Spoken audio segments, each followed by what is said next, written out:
مولاي صل وسلم دائما أبدا على حبيبك خير الخلق كلهم مولاي صل وسلم دائما أبدا على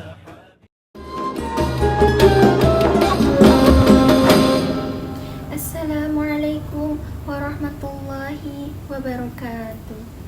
Innal hamdalillah nahmaduhu wa nasta'inuhu wa nastaghfiruh wa na'udzu billahi min syururi anfusina wa min sayyiati a'malina may yahdihillahu fala mudhillalah wa may yahdihillahu fala hadiyalah.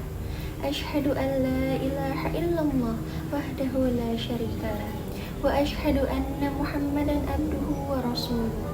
Allahumma salli wa sallim wa barik ala sayyidina Muhammadin wa ala alihi wa sahbihi ajma'in. Amma ba'du. Alhamdulillahirabbil alamin. Segala puji dan syukur kita panjatkan hanya kepada Allah Subhanahu wa taala, Tuhan yang Maha Pengasih dan Maha Penyayang. Dengan kebesarannya, kita diberikan kesempatan untuk terus merasakan nikmat hidup, nikmat iman dan hidayahnya yang tak terhingga.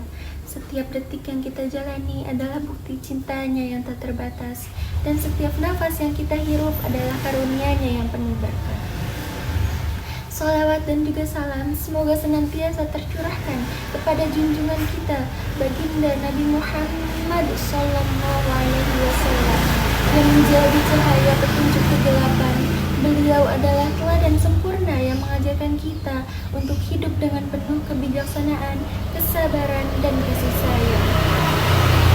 Yang saya hormati Bapak Dedi Irawan selaku guru mata pelajaran pendidikan agama Islam dan teman-teman yang menonton sekalian yang saya sayangi.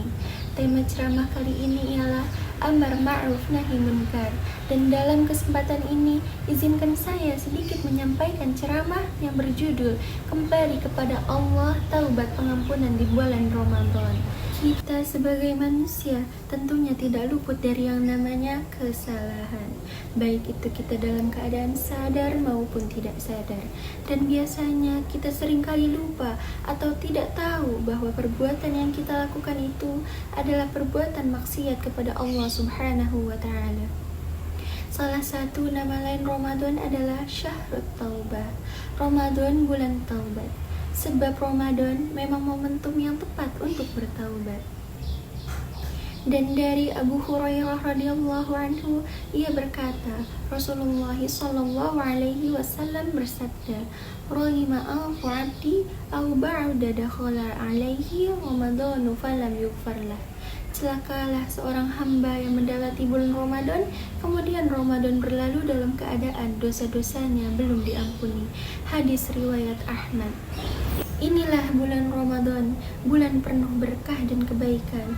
Allah Subhanahu wa ta'ala memberikan keutamaan yang banyak sekali perkara-perkara terpuji. Ia adalah bulan Al-Quran, bulan kebaikan, bulan taubat, dan penebus dosa dan kesalahan. Padanya diturunkan rahmat, diangkat derajat, dibukakan pintu-pintu surga, dan ditutup pintu-pintu neraka. Allah Maha Pengampun, dan pintu taubatnya selalu terbuka lebar bagi siapa saja yang ingin kembali kepadanya dengan hati yang tulus. Tidak ada dosa yang terlalu besar untuk diampuni, asalkan kita benar-benar bertaubat dengan niat yang ikhlas, beriman, dan berusaha memperbaiki amal perbuatan kita. Seperti yang telah tercantum dalam Quran Surat Al-Furqan ayat 71 yang berbunyi,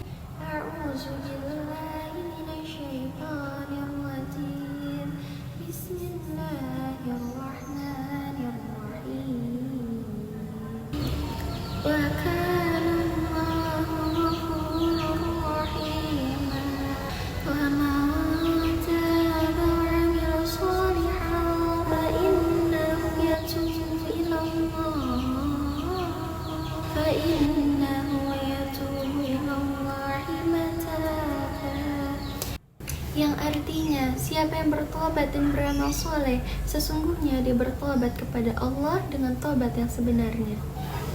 Ayat ini mengingatkan kita bahwa barang siapa yang bertaubat dengan hati yang ikhlas dan mengerjakan kebajikan, juga dia menyesal dengan penyesalan yang mendalam atas perbuatannya, mengakhiri perilaku buruknya, dan berjanji tidak akan mengulangi lagi perbuatan itu. Inilah taubat yang akan diterima oleh Allah Subhanahu wa Ta'ala. Maha suci Allah atas segalanya yang tidak pernah mempersulit hambanya.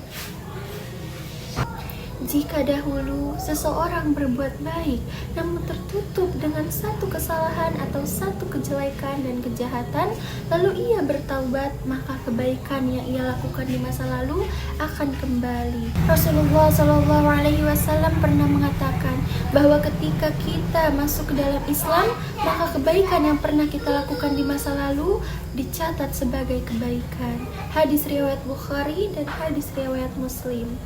Orang baik memiliki masa lalu, orang buruk memiliki masa depan, dan Islam memiliki konsep yang disebut taubat. Tetapi, taubat itu bukan sekedar ucapan di ujung lidah dengan menyebut astagfirullah, aku bertaubat kepada Allah, sedangkan hatinya tidak pernah menyesal dan terus melakukan dosa lalu menganggap bahwa dirinya sudah taubat. Nauzubillah min dzalik, itu adalah taubat yang salah. Seseorang bertaubat memiliki syarat-syarat tertentu yang harus dilakukan, yaitu syarat taubat. Yang pertama, menyesali diri atas dosa-dosa yang telah dibuatnya. Yang kedua, menyucikan diri dari dosa, yakni taubatnya tidak akan berarti manakala ia masih melakukan dosa yang sama dan tidak berhenti daripadanya, atau meninggalkan jalan licin atau kesesatan pada saat melakukan dosa. Yang ketiga, berazam tidak akan melakukan dosa lagi sepanjang hidupnya, atau berketetapan hati untuk tidak mengulangi pelanggaran-pelanggaran serupa, atau tidak mengulangi hal-hal yang kita taubatkan sebelumnya. Hidup di dunia ini hanya sementara. Kematian akan menjemput dan datang ke semua orang, baik yang sholih atau yang durhaka, yang kaya raya maupun yang miskin. Dan sesungguhnya yang kita miliki hanyalah amal ibadah kita. Maka bertaubatlah sebelum terlambat. Jauhilah maksiat sepanjang hayat, supaya hidup selamat dunia akhirat, serta berakhlak baiklah demi masa depan yang lebih beradab dan bermartabat. Wallahu a'lam bishawab. Mungkin itu saja dari saya. Untuk teman-teman sekalian, marilah kita gunakan Ramadan ini untuk bertaubat dan memperbanyak amal ibadah kita kepada Allah. Sesungguhnya tidak ada kata terlambat. Sekian dari saya. Wassalamualaikum warahmatullahi wabarakatuh.